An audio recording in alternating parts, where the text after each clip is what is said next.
சக்கரவர்த்தியோ சாமானியனோ, சமயோஜித புத்தி இருந்தால் சகலத்தையும் ஜெயித்து விடலாம். கிடைத்த வாய்ப்பை தவறவிடாமல் கெட்டியாக பிடித்துக் கொள்பவன் சாதனையாளனாகிறான். அன்று கானகத்திற்கு ஆதித்யனுடன் சென்றிருந்த ராகவனும் அவ்வாறுதான் தனக்கு கிடைத்த அரிய சந்தர்ப்பத்தை உபயோகப்படுத்திக் கொண்டு அரசனுடன் வருணன் இணைவதற்கு வீரர்களின் ஆதரவை திரட்டினான். ராகவனின் விவேகத்தை வியந்த செண்பகமாறனும் முன்னவனின் கோரிக்கையை வழிமொழிந்தான். சற்று முன்னர் தான் வருணனை நிந்தித்ததால் வீரர்கள் இழந்திருந்த நம்பிக்கையை மீண்டும் அவர்களுக்கு திரும்பவும் அளித்து வருணனுக்கு ஆதரவாக அவர்களை தூண்டிவிடுவதற்காகத்தான் ராகவன் அப்படி ஒரு காரியத்தை செய்தான் என ஆதித்யன் உணர்ந்தான். தன் விசுவாசிகளின் விவேகத்தை எண்ணி பெருமிதம் கொள்வதா, அல்லது தன் கருத்தை மாற்றிக்கொள்ளச் செய்ய அவர்கள் முனைவதை எண்ணி கோபம் கொள்வதா என்று குழம்பினான். தீயினால் சுட்ட காயம் கொடுத்த வலி ஓரளவிற்கு மட்டுப்பட்டிருந்தாலும் இன்னமும் வலியும் எரிச்சலும் இருக்கத்தான் செய்தது. காயம் நம்பும்படியாக இருக்க வேண்டும் என்பதற்காக அரசன் காயத்தை சற்று ஆழமாகவே ஏற்படுத்திக் கொண்டிருந்தான். காட்டிலிருந்து கிளம்பி கோட்டைக்கு செல்வதற்காக கானகத்தை கடந்தபோது அங்கிருந்த இலைத்தலைகளுடன் முச்செடிகளும் உரசியதில் புண் மேலும் ஆழமாகியது. இருப்பினும் சிரமப்படாமல் சந்தோஷம் கிட்டாது என்று உணர்ந்து காயம் கொடுத்த வலியை பொறுத்து கொண்டு பயணத்தை தொடர்ந்தான். சற்று நேரத்தில் தன் வாழ்வில் நிகழவிருக்கிற அற்புதங்களை காட்சிகளாக மனதிற்குள் ஓட்டி பார்த்தவனுக்கு விரைவிலேயே ரணத்தின் வேதனை மறக்க துவங்கியது. மறக்க காரணம், அரசனது பரிவாரத்திலிருந்து மாறனின் வீரர்கள் இருவர் எவரும் தங்களை கவனிக்கவில்லை என எண்ணி அங்கிருந்து நழுவிச் சென்றதுதான். கிளம்பிய அவ்விருவரும் அரசனுக்கு ஏற்பட்ட காயம் பற்றி நந்தினியிடம் தகவல் தெரிவிப்பதற்காகத்தான் செல்கிறார்கள் என்பதை அரசன் யூகித்து விட்டான்.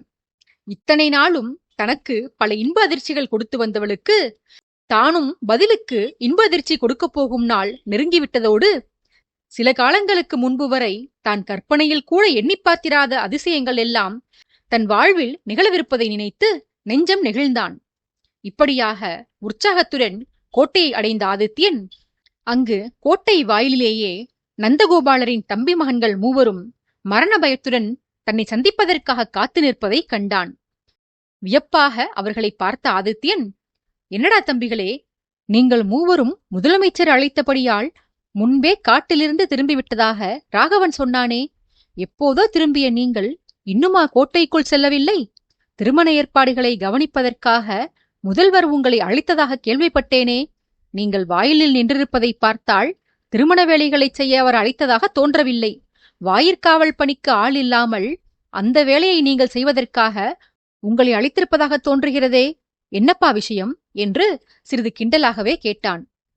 மிரட்சியின் உச்சத்தில் இருந்த மகதனின் வாய் வார்த்தைகளை வெளியிட மறுத்தன. அளவு கடந்த பீதியுடன், பிரபு, தளபதி, நெருப்பு என்று உளறினான். குதிரையில் அமர்ந்திருந்த ஆதித்யன் புருவங்களை குவித்து அவர்கள் சொல்ல வருவதை புரிந்து கொள்ள விளைபவன் போல மகதனை கூறாக பார்த்தவன் அவனால் பேச முடியவில்லை என்று உணர்ந்து கொண்டு சகோதரர்கள் மூவரையும் மாறி மாறி உற்று நோக்கினான். மூவருக்கும் கால்கள் நடுங்கின. மழை கொடுத்து சென்ற குளிர்ச்சியையும் மீறி அவர்களது உடல் வியர்வையால் நனைந்திருந்தது. அவர்கள் பேசுவதற்காக சிறிது பொறுமை காத்த அரசன் சில கணங்கள் ஆன பின்பு, என்னதானடா நடந்தது?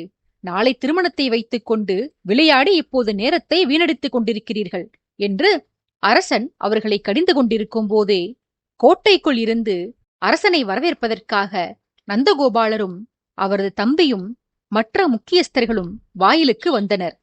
நந்தரின் தம்பியை பார்த்த அரசன், என்ன இளவலே, உங்கள் மகன்களுக்கு பேச கற்றுக் கொடுக்கவில்லையா இன்னும்? இவர்களுக்கு காலாகாலத்தில் திருமணமாகியிருந்தால் 4-5 பிள்ளைகள் பெற்று அவர்களுக்கு பேச்சு சொல்லிக் கொடுத்திருக்க வேண்டும் இவர்கள். ஆனால் இப்போதுதான் இவர்களே திக்கித் திணறி பேச முயற்சிக்கிறார்கள். பெற்றவர்களுக்குத்தான் பிள்ளையின் மழலை பேச்சு புரியும் என்பார்கள். தாடி முளைத்த உங்களது இந்த குழந்தைகள் என்ன சொல்ல வருகின்றன என்று கேட்டுச் சொல்லுங்கள் இளவலே என்று நகைச்சுவையாக சொல்லிவிட்டு கோட்டைக்குள் நுழைந்தான் அரசன்.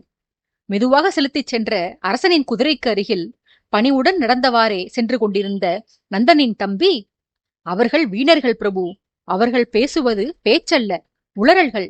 அவர்களின் கருத்தை கேட்டு தங்களுடைய பொன்னான நேரத்தை விரயமாக்கிக் கொள்ள வேண்டாம்.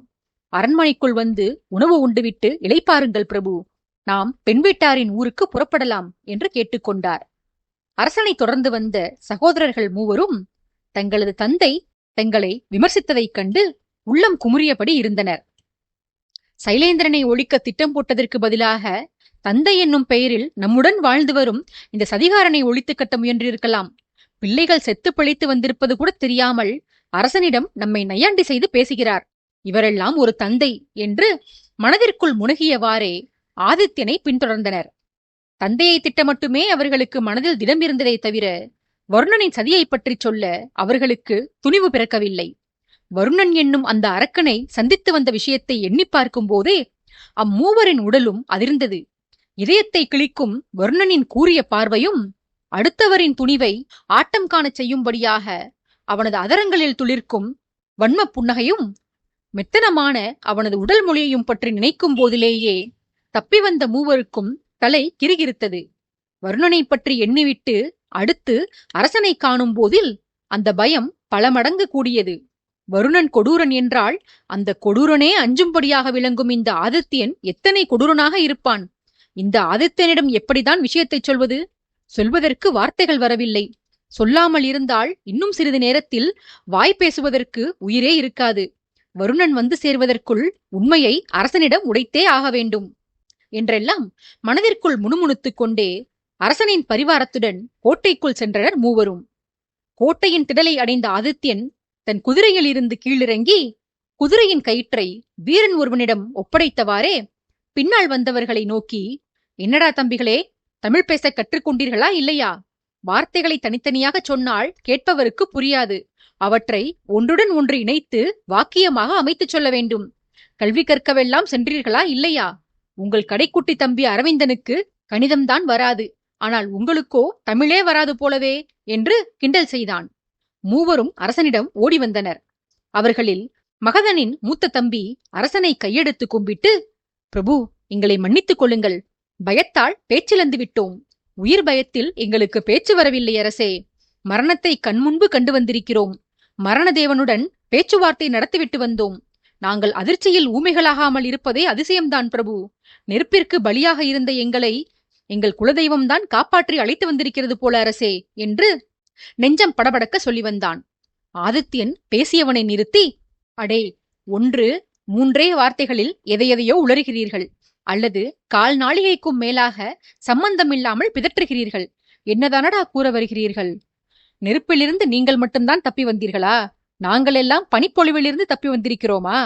என்னுடன் வந்த வீரர்களின் வதனங்களை பார். நடுக்காட்டில் நாலாபுரமும் சூழ்ந்திருந்த அக்கினிக்கு மத்தியில் இருந்து அவர்கள் தப்பி வந்திருக்கிறார்கள். எவர் முகத்திலாவது பீதி தென்படுகிறதா சொல்? நீயானால் தெய்வம் என்கிறாய், மரணதேவன் என பிதற்றுகிறாய். இதோ என்னுடன் வந்தவர்களின் முகங்களை பார். இவர்களின் முகத்தில் வருத்தம்தான் வழிந்தோடுகிறதே தவிர பயத்தின் சுவடு எதுவும் இல்லை. இந்த சிறிய மந்திகளை விட்டுச் சென்ற அந்த பெரிய மந்தி வந்தால் இவைகளது முகம் தெளிவு பெற்றுவிடும். இவர்கள் வருத்தமும் காணாமல் போய்விடும் என்று தன் வீரர்களை பரிகாசம் செய்து பேசி வந்த ஆதித்யன் பின்னர் அவர்களை நோக்கி, வரட்டுமடா வருணன் என்ற அந்த வானரம். எதற்காக இல்லாவிடினும் என் வீரர்கள் உங்களையெல்லாம் இப்படி வருந்தும்படி செய்திருக்கிறானே, இதற்காகவாவது அவனை கட்டி வைத்து உதைக்கிறேன் என்று கோபம் கொண்டவன் போல சொல்லி வந்தவன் மகதனும் அவனது தம்பிகளும் தன்னிடம் ஏதோ சொல்ல தொடர்ச்சியாக முயன்று வந்ததை அரசன் கவனிக்கவில்லை. முன்பு பொய்க்கோபத்துடன் பேசிய ஆதித்யன் பின்பு தொனியை சாந்தமாக்கிக் கொண்டு, கட்டி வைப்பதை பற்றி சொன்னவுடன் தான் நினைவுக்கு வருகிறது. அவனை கட்டி வைப்பது சாத்தியமில்லையல்லவா? எவர் போடும் கட்டையும் அவன் எளிதில் அவிழ்த்து விடுவான். ஆனால் அவன் போடும் வருணன் கட்டை எவராலும் அவிழ்க்க முடியாது. இத்தனை காலம் அவனுடன் இருந்தும் அந்த கட்டின் சூட்சுமத்தை அறிய தவறிவிட்டேன் நான் என்று கவலை கொண்டவனாக சொல்லி வந்தான் அரசன். அச்சமயம் அரசனிடம் தகவலை சொல்ல முயன்று வந்த மகதன் தைரியம் பெற்று, பிரபு என்று கத்தினான். வேறு சிந்தனைகளில் மூழ்கியிருந்த ஆதித்யன் மகதனின் குரல் கேட்டதும் திடுக்குற்று, எதற்கடா கத்துகிறாய்? நான் இங்கேதானே இருக்கிறேன். பழகாத தூரம் தள்ளியா உள்ளேன்? நீ மெதுவாக பேசினாலே என் காதுகளுக்கு கத்துவது போலத்தான் கேட்கும். அப்படி ஒரு வரம் வாங்கி வந்திருக்கிறேன் நான். இதில் நீ கத்த வேறு செய்கிறாய். என் செவியில் குருதி வந்துவிடப் போகிறது என்று சலித்துக் கொண்டான். அரசன் சொன்னதற்கு ஆமோதிப்பது போல தலையை பலமாக ஆட்டிய மகதன், பிரபு, வானரம் இல்லை இல்லை, தளபதி என்று உளறினான். பேசியவனின் வாயை தன் உள்ளங்கையால் அடைத்த ஆதித்யன், அடை தம்பி, உனக்கு நேரம் சரியில்லை என்று நினைக்கிறேன். எங்கே நின்று கொண்டு யாரை வானரம் என்கிறாய்? எவராவது வருணனை வசைப்பாடினால் இங்குள்ள எனது வீரர்கள் பொறுத்து கொள்ள மாட்டார்கள். இவர்களெல்லாம் அரசனான என்னை விட அவர்களது தளபதியின் மீதுதான் அதிக விசுவாசம் கொண்டுள்ளார்கள். அவன் ஆணையிட்டு சென்றதனால்தான் இவர்களெல்லாம் எனக்கு பாதுகாப்பு வழங்குகிறார்கள். இல்லையேல் வருணனது வாளை பறித்ததற்காக இந்த தடிமாடுகள் என்னை எப்போதோ முட்டி தள்ளியிருக்கும். இவர்கள் மத்தியில் வருணனை திட்டும்போது நானே எச்சரிக்கையாகத்தான் இருப்பேன். நீ எத்தனை துணிவிருந்தால் அவனை வானரம் என்பாய். நல்ல வேளையாக மெதுவாக பேசினாய். எவன் காதிலாவது விழுந்திருந்தால் உன் கதி என்னவாகும் என்று தெரியாது என்று கடுமையான குரலில் மகதனை அமைதிப்படுத்தினான் அரசன். அச்சமயம் செண்பகமாறன் நெருங்கி வந்து, பிரபு, என்ன வார்த்தை சொல்லிவிட்டீர்கள் தாங்கள்? தளபதிக்காக தங்களை நாங்கள் தாக்குவோமா? எங்கள் மீது தங்களுக்கு ஏன் இத்தனை அவநம்பிக்கை அரசே? என்னையுமா தாங்கள் சந்தேகிக்கிறீர்கள்? என்னை பற்றி தாங்கள் முழுமையாக அறிய மாட்டீர்கள் பிரபு. நான் யார், உங்களது ஒரு கட்டளைக்காக நான் முன்பு என்ன செய்தேன் என்றெல்லாம் தங்களுக்கு தெரியாது. அதை தெரிந்து கொண்டால் உங்கள் மீதான எனது விசுவாசம் பற்றியும் நீங்கள் சந்தேகிக்க மாட்டீர்கள் பிரபு. இனியொரு முறை என் பக்தியை சோதிக்காதீர்கள் பிரபு. அன்று கணவனிடம் தன் உத்தம குணத்தை பறைசாற்றுவதற்காக சீதை நெருப்பில் விழுந்தாள். தங்களுக்கு என் மீதான சந்தேகம் தொடர்ந்ததென்றால் நானும் நெருப்பில் விழுந்து என்னை நிரூபிக்கிறேன் அரசே என்று உருக்கமாகச் சொல்லி வந்தான் மாறன். நான் தழுதழுக்க பேசியவனை தன் மார்புறத் தழுவிக்கொண்ட ஆதித்யன், விடடா, நான் விளையாட்டுக்குச் சொன்னதை நீ இவ்வளவு தீவிரமாக எடுத்துக்கொண்டாயே. பொதுவாக உங்கள் அனைவரையும் தான் சொன்னேன். நீயோ நான் உன்னை மட்டும் குறிப்பிட்டதாக அர்த்தம் செய்து கொண்டாய். உன் விசுவாசம் நான் அறியாததா? நீ எத்தனை முறை எத்தனை அபாயங்களில் இருந்து என்னை தப்பிவித்திருக்கிறாய். என் அபிமானத்தை பெறுவதற்காக அதில் எத்தனை அபாயங்களை நீயாக தோற்றுவித்திருக்கிறாய் என நான் அறிவேன் மாறா என்று விஷமமாகச் சொல்லி சிரித்தான். அரசனின் மார்பில் சாய்ந்திருந்த மாறன் நிமிர்ந்து கள்ளத்தனம் வெளிப்பட்டு விட்டதை எண்ணி அரசனை நோக்கி அசட்டு சிரிப்பு சிரித்தான். அரசனின் சிரிப்பு வெறும் விஷம சிரிப்பு மட்டுமல்ல. மாறன் யார், அவன் செய்த அந்த தியாகம் என்ன என்ற விஷயங்களை தெரிந்து கொண்டதற்கான சிரிப்பு அது என்று மாறன் அச்சமயம் அறிந்திருக்கவில்லை. அரசனின் அணைப்பில் இருந்து விடுபட்ட மாறன் அங்கு நின்றிருந்த நந்தனிடமும் அவரது தம்பியிடமும் தான் செய்யப்போகும் செயலுக்கு முதலில் மன்னிப்பு கோரிவிட்டு பிறகு இளையவரது மகன்களை பார்த்து, இளவரசர்களே, இடம் பொருள் ஏவல் என்று ஒன்று இருக்கிறது. நாம் யாரை குறித்து பேசுகிறோம், அதை எங்கு நின்று பேசுகிறோம் என்பதையெல்லாம் சுற்றுமுற்றும் பார்த்த பின்னரே பேச வேண்டும். பிறரை அவமதிக்கும் முன்பு அவரை அவமதிப்பதற்கு நாம் தகுதியுள்ளவர்களா என்று தெரிந்து கொள்ளல் வேண்டும். உங்களை விட மேலானவர்களை வாய் தவறி கூட அவமரியாதையாக பேசலாகாது. சற்று முன்னர் வானரம் என்று ஒருவரை குறிப்பிட்டீர்களே, அவரது வீரம் பற்றி தெரியுமா உங்களுக்கு? அவரது சாதனைகளை பற்றி அறிவீர்களா நீங்கள்? இளவரசன் மகதனே, உம்மை விட 2 ஆண்டுகள் வயதில் இளையவரவர். ஆனால் அவர் முன்பு உன்னால் நின்று சண்டையிட முடியுமா? நீ வேண்டுமானால் வாளை ஏந்திக்கொள். அவர் ஆயுதமின்றி வெறும் கைகளாலேயே உன்னுடன் சண்டையிட்டு சில கணங்களில் உன்னை தரையில் விழச் செய்து விடுவார். அத்தகைய பராக்கிரமம் கொண்டவரவர். அவரை நீ அவமரியாதை செய்ய முனைகிறாய். வருணன் என்னை விட, ராகவனை விட வயதில் சிறியவர்தான். இருந்தும் நாங்கள் மறந்தும் கூட அவருக்கு மரியாதை கொடுக்க மறந்ததில்லை. நீ தளபதியை இகழ்ந்த போது இங்கு அருகில் நின்றிருந்த எங்களது வீரர்களின் முகத்தை கண்டாயா? அவர்களின் வதனங்களில் அத்தனை ஆவேசம் கசிந்தது. அரசர் இருந்த காரணத்தினால்தான் நீ தப்பித்தாய். இனியொரு முறை தளபதியை பற்றி பேசும்போது கவனமாக பேசு இளவரசனே என்று கடினமான குரலில் அறிவுறுத்தினான் மாறன். ஏற்கனவே வருணனை எண்ணி பயத்தால் பீடிக்கப்பட்டிருந்த சகோதரர்கள் இப்போது மாறனின் மிரட்டலை கேட்டு குலை நடுங்கி போயினர். மாறன் சுட்டிக்காட்டிய பின்னரே அங்கிருந்த படை வீரர்களின் முகங்களை கண்டனர் அம்மூவரும். அவர்களின் முகத்தில் தங்களின் மீதான குரோதம் தெரித்துக் கொண்டிருந்ததைக் கண்டு பீதியில் உறைந்தே போயினர். மாறனையும் அவனது வீரர்களையும் குளிர்விக்கும் பொருட்டு அவர்களிடம் மன்னிப்பு கோருவது போன்ற முகபாவனையில் எல்லோரையும் பாவமாக மாறி மாறி பார்த்தவர்கள் பின்பு மாறனை நோக்கி, இல்லை தளபதி, அரசர் கூறியதால் எங்களுக்கும் வாய் தவறி அந்த வார்த்தை வந்துவிட்டது. இனி மறந்தும் கூட தளபதியை என்று மகதன் பேசிக்கொண்டு போன சமயத்தில், தளபதிக்கு என்ன? எந்த தளபதியை பற்றி பேசுகிறாய் இளவரசனே? மாறனையா, ராகவனையா அல்லது பிரதாபன் அண்ணாவையா? அவர்கள் மூவரும் தான் இங்கு தளபதிகள். மறந்தும் அவர்களை என்ன செய்ய மாட்டாய் என எதுவும் தெரியாதவன் போல கேட்டவாறே குதிரையிலிருந்து ஆஜானுபாகுவாய் பிரதாபனுடன் வந்து இறங்கினான் வருணன். பிரதாபனும் தன் குதிரையை விட்டு கீழிறங்கி ஓடோடி அரசனுக்கு அருகில் வந்து, அவனது கையை பரிசோதித்தபடியே, என்ன காரியம் செய்திருக்கிறாய் ஆதித்யா? இப்படியா நெருப்பில் சுட்டுக் கொள்வது? எச்சரிக்கையாக இருக்க வேண்டாம். காட்டிற்குள் நெருப்பு மூழ்கிறது என்றால் சத்தத்தை கொண்டும் வாசனையை கொண்டும் முன்னரே சுதாரித்திருக்க வேண்டாமா? சிறு குழந்தையா நீ? ஸ்வர்ணிகாவிற்கு காயம் பற்றி தெரியுமா என்று அக்கறைப்பட்டவன் போல வரிசையாக கேள்விகள் கேட்டு வந்த பிரதாபன் வீரன் ஒருவனை அழைத்து அரசி ஸ்வர்ணிகாவை உடனே அங்கு அழைத்து வரும்படி உத்தரவிட்டான். வீரன் ஆணையை ஏற்று ஓடிச் செல்ல, பிரதாபன் நண்பனின் காயத்திற்கு இதமளிப்பவன் போல ஆதித்யனின் கையை இழுத்து அவனது வாய்க்கருகே வைத்து ஊதினான். உண்மையில் வாயிலிருந்து வந்த காற்று பட்டதும் ஆதித்யனுக்கு எரிச்சல் நீங்கி குளிர்ச்சியாகவே இருந்தது. இளவரசர்களிடம் கேள்வி கேட்ட வருணன் அடுத்த கணம் அரசனிடம் ஓடிவந்து பிரதாபனின் பிடியில் இருந்து அரசனின் கரத்தை பெற்றுக்கொண்டு தன் பங்குக்கு அவனும் ஊதி, வலிக்கிறதா பிரபு? காயம் ஆழமாக உள்ளதா? மாறன் மருந்திட்டிருக்கிறான். அகம்பன் தாத்தாவிடம் மருத்துவம் பயின்றவன் அவன். ஆதலால் காயத்தை குறித்து கவலை கொள்ள தேவையிருக்காது. மருத்துவன் உடனிருக்கிறான் என்று காயத்தை வாங்கிக் கொள்ளலாமா பிரபு? எப்போதுதான் தாங்கள் தங்களை பத்திரமாக பார்த்துக் கொள்வீர்கள்? உங்களுக்கே 2வது பிள்ளை பிறக்கவிருக்கிறது.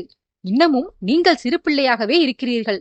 நான் உடனிருந்த வரையிலும் தங்களை அன்பாக அக்கறையாக பார்த்து கொண்டேன்.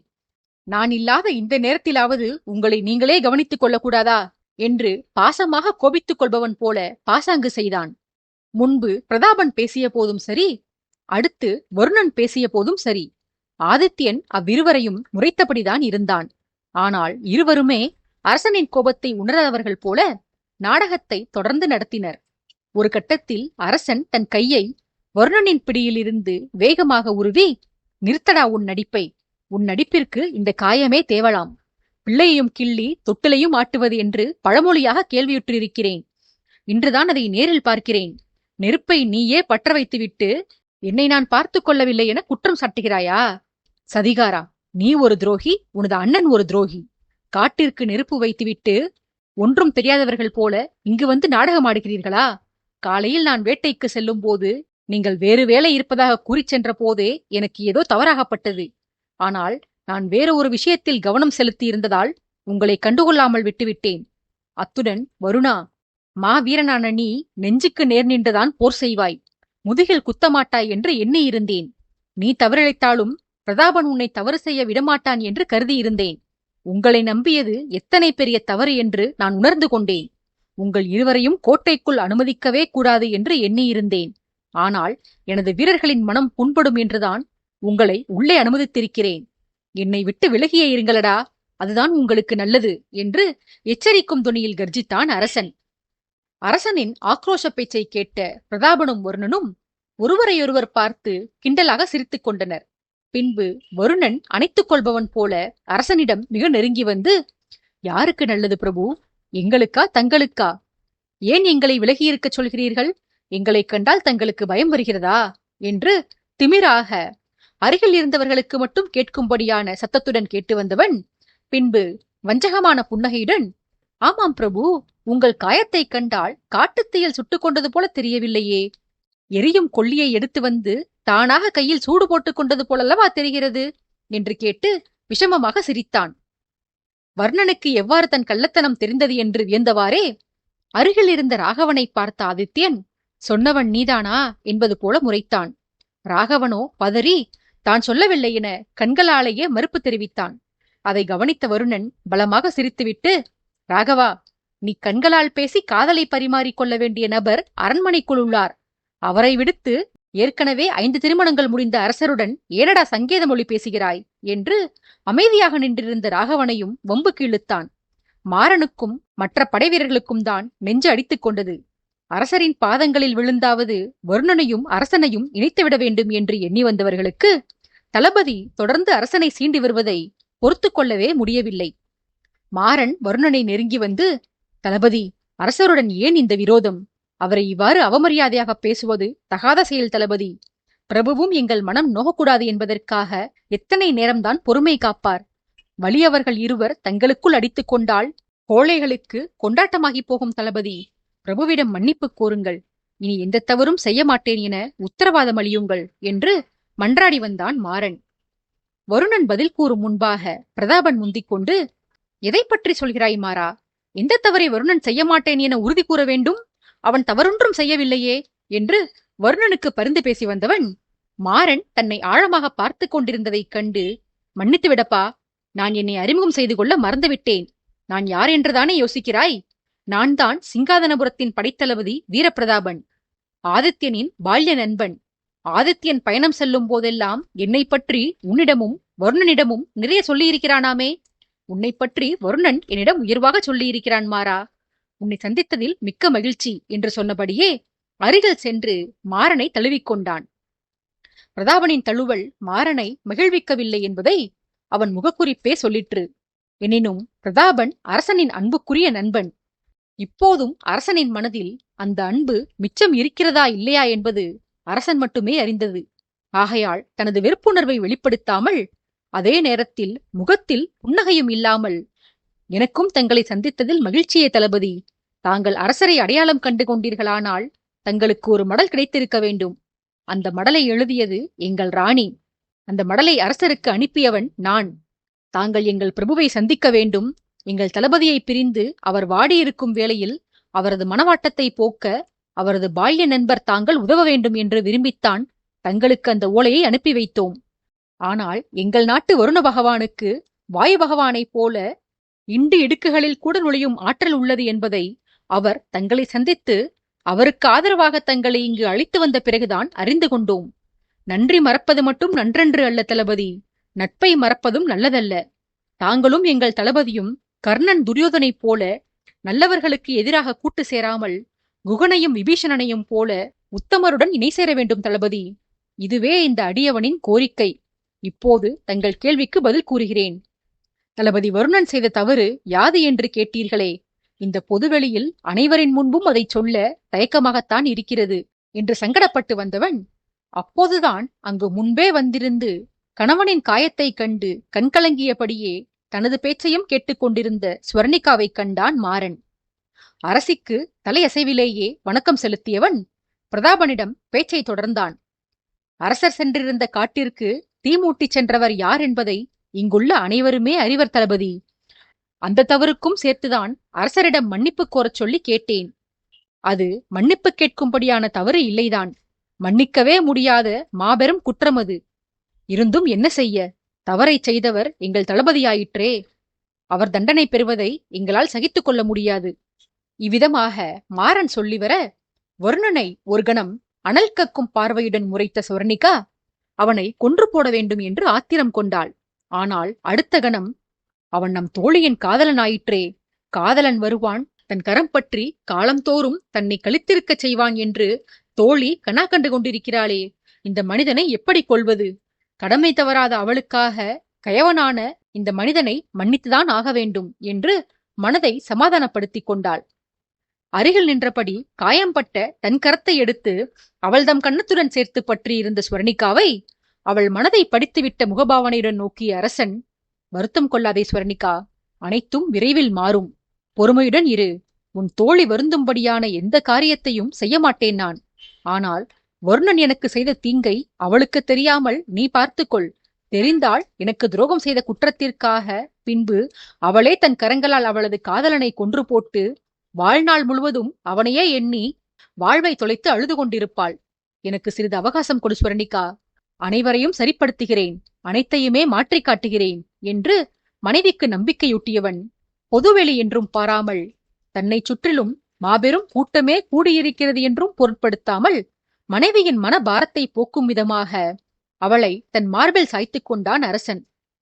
பெரும் விபத்திலிருந்து தப்பி கணவன் உயிர் பிழைத்து வந்திருப்பதை எண்ணி முன்பு கட்டுக்குள் வைத்திருந்த ஸ்வர்ணிகாவின் கண்ணீர் கணவனின் மார்பில் சாய்ந்த பிறகு கட்டுக்கடங்காமல் வழிந்தோடி அவனது மார்பை நினைத்தது. தன் நெஞ்சில் பட்ட ஈரத்தால் மனைவி கண்ணீர் வடிப்பதை உணர்ந்து கொண்ட ஆதித்யன் அவள் காதருகே குனிந்து, ஸ்வர்ணிகா, என்ன காரியம் செய்கிறாய்? நீ இந்த ராஜ்யத்தின் அரசி. எனக்கு அடுத்தபடியாக இங்கு உயர் பதவியில் இருப்பவள் நீதான். நீ இத்தனை பெரிய கூட்டத்தின் முன்பு கண்ணீர் சிந்துவதா? உணர்வுகளை கட்டுப்படுத்திக் கொள் ஸ்வர்ணிகா என்று மெல்லிய குரலில் தேற்றினான். அச்சமயம் வருணன் அரசனை நெருங்கி வந்து, அப்படி எல்லா உணர்வுகளையும் கட்டுப்படுத்திக் கொள்வது கடினம் அரசே. மனதிற்கு நெருக்கமானவருக்கு ஆபத்து என்றால் நேசிப்பவர்களுக்கு கண்ணீர் வரத்தான் செய்யும். அதை தவிர்க்க முடியாது. ஏன், மித்திரவிந்தா சென்று திரும்பும் வழியில் உங்களுக்கு நெருக்கமான ஒருவனுக்கு வேல் தாக்கி வயிற்றில் காயம்பட்டு கோர சம்பவம் ஒன்று நிகழ்ந்ததாமே. எதற்குமே கலங்காத தாங்கள் அவனை காப்பாற்றுவதற்காக குதிரை மீது அவனை அமர்த்தி அவனை அழைத்துச் சென்ற போது கண்ணீரால் தாங்கள் குதிரையை குளிப்பாட்டினீர்களாமே, நினைவில்லை? எனக்கு இந்த கதையை உங்கள் குதிரை குபேரன் தான் சொன்னான் அரசே. அதன் பின்பு வீடு வந்து சேர்ந்து சிகிச்சை முடிந்து மயக்கம் தெளியாமல் இருந்தவனை மடியில் போட்டுக்கொண்டு கண்ணீர் வடித்தீர்களாமே. அந்த கதையை அந்த அறையில் இருந்து அகல் விளக்கு சொல்லியது பிரபு. எனில் பாசம் வைத்த ஒருவனுக்காக தாங்கள் அழலாம், ஆனால் தேவி அழக்கூடாதா என்ன? அவருக்கு மனைவி என்ற அடிப்படையில் தான் தாங்கள் எந்த உரிமையும் தரவில்லை. தங்களை எண்ணி அழுவதற்கு கூடவா உரிமை இல்லை என்று குத்தலாக கேட்டான். கணவனின் மார்பில் சாய்ந்திருந்த ஸ்வர்ணிகா நிமிர்ந்து வருணனை நோக்கி கண்களால் கனலை வீசினாள். அவள் எதுவும் பேசுவதற்கு முன்பு மாறன் முந்திக் கொண்டு, எவர் ஒருவரும் வருந்தி அழுபவரை மேலும் அழு என்று கூற மாட்டார்கள் தளபதி. நாம் ஒருவருக்காக கண்ணீர் சிந்தினால் அந்த ஒருவர் அந்த கண்ணீருக்கு தகுதியானவராக இருத்தல் வேண்டும் என்று அரசருடைய அனுபவத்தில் இருந்து உணர்ந்து கொண்டேன் நான். தேவியின் கண்ணீருக்கு தகுந்தவர் அரசரை விட வேறு எவரும் இல்லை. ஆனால் என் பிரபுதான் தவறான ஒருவருக்காக கண்ணீர் வெடுத்து விட்டாரோ என்று வருத்தமாக உள்ளது என்று வருணனை சாடினான். அதை கேட்ட வருணன் கிண்டலாக சிரித்து, யார்தான் மாறாணி? அரசரை சிண்டினால் உனக்கு ஏன் வலிக்கிறது? என் செயலுக்கு அரசரே மௌனம் காக்கத்தான் செய்கிறார். இருந்தும் உனக்குதான் அதிக கோபம் வருகிறது. ஏன் உனக்கு இத்தனை பக்தி அவர் மீது? நல்ல வேளையாக நீ ஆணாக பிறந்தாயடா. ஒருவேளை பெண்ணாய் பிறந்திருந்தால் அரசரைத்தான் மணந்து கொள்ள வேண்டும் என்று அடம்பிடித்திருப்பாய். ஆண்டாள் கண்ணனை காதலித்து அடம்பிடித்து மணந்தது போல என்று கேலி செய்தான். இப்போது மாறனை முந்திக் கொண்டு ஸ்வர்ணிகா வருணனுக்கு பதில் கூறினாள். யார் எதை சொல்வது என்று வரையறையே இல்லாமல் போய்விட்டது தளபதி. சில காலத்திற்கு முன்பு வரையில் தாங்கள் செய்தவை நினைவில் உள்ளதா? பெண்களை அரசருக்கு அருகில் நெருங்க விடாமல் பாதுகாப்பு வளையம் அமைத்து தங்களுக்கு மட்டுமே அவர் உரியவர் என்பது போல சொந்தம் கொண்டாடி வந்தீர்களே. அந்த புறத்திற்குள் கூட உளவாளிகளை வைத்து அரசர் எந்த அறைக்குள் யாருடன் இருக்கிறார் என்பதையெல்லாம் அறிந்து கொண்டீர்களே. மனைவி நான் கூட என் கணவரின் ரகசியங்களை அறிய அவரை வேவு பார்த்ததில்லை. ஆனால் தாங்களோ அவரை எவருக்கும் விட்டுக் கொடுக்க மனமில்லாமல் சுற்றி சுற்றி வந்தீர்களே. கேட்டால் அவருடைய பாதுகாப்புக்காகத்தான் என்று பொய் சொன்னீர்களே. இப்போது மட்டுமா என்ன? இதோ உங்களுக்கு அருகில் நிற்கிறாரே உங்கள் புதுத்தமையன். உங்களுடைய சிறு வயதிலேயே பிரபுவை அவரிடம் இருந்து பிரிப்பதற்காக இருவருக்கும் நடுவில் சென்று அமர்ந்து கொள்வீர்களாமே. எனில் நீங்கள் ஆணாக பிறந்து என்ன பிரயோஜனம் தளபதி? உங்கள் மனைவியை விட காதலியை விட எம் மன்னவரைத்தானே அதிகம் நெருங்க முற்பட்டீர்கள். ஆண்டாள் பிடிவாதமாக இருந்து கண்ணனை மணந்து கொண்டதைப் போலதான் நானும் பிடிவாதம் பிடித்து இவரை மணந்து கொண்டேன். மற்றவர்கள் நினைப்பதைப் போல என்னை விலக்கி வைக்க எண்ணவில்லை இவர். என் கணவருக்கு பாரமாக இருக்க வேண்டாம் என்று தூரமாக பிறந்தகத்திற்கு சென்ற என்னை தன்னிடமே அழைத்துக் கொண்டார். இன்றும் எனக்கு மனைவி என்ற உரிமையை வழங்கித்தான் மணவிழாவிற்கு என்னையும் அழைத்து வந்துள்ளார். அவரது அறையில் எனக்கு இடம் கொடுக்காவிட்டாலும் அவர் மனதில் பெரியதொரு இடத்தை எனக்காக தந்துள்ளார்.